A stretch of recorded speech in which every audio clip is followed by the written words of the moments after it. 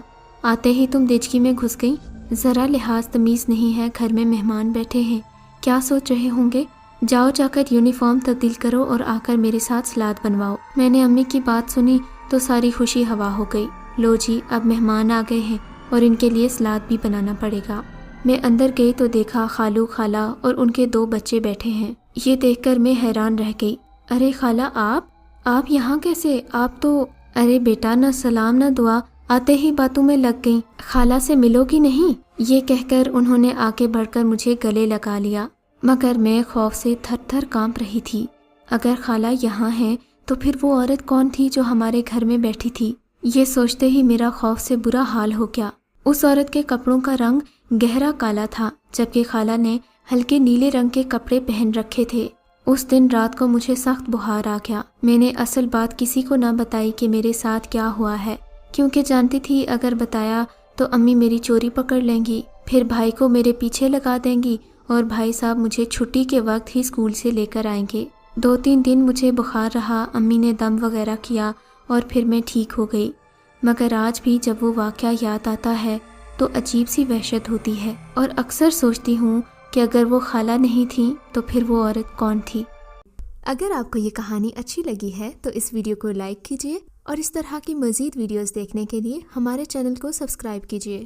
اور ہاں، اگر آپ کی کسی دوست، رشتہ دار یا بہن کے ساتھ خدا نہ کرے ایسا کوئی واقعہ پیش آیا ہے تو ہمیں کامنٹ سیکشن میں اس کے بارے میں ضرور بتائیے۔